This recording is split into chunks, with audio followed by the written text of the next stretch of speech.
Con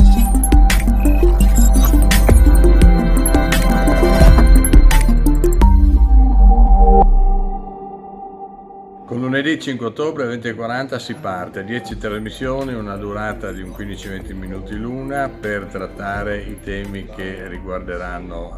il nostro futuro, soprattutto dopo il post-Covid, che va a modificare completamente quella che è l'economia, quello che è il mondo della formazione, quello che è il mondo della finanza, non solo all'interno chiaramente del nostro contesto, ma a livello internazionale. È un format nuovo, è un format che abbraccia soprattutto un approccio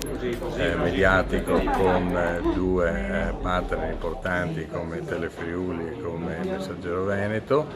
Le trasmissioni saranno appunto riprodotte con interventi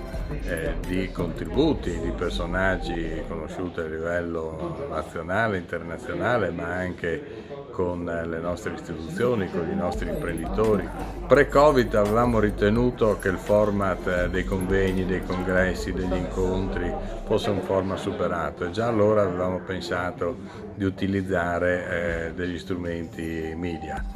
Chiaramente la televisione, pur essendo uno strumento non nuovo, è quello che ti dà una maggior diffusione e che può portare a conoscenza della maggior parte della platea della nostra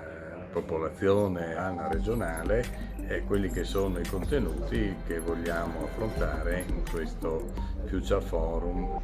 edizione rinnovata.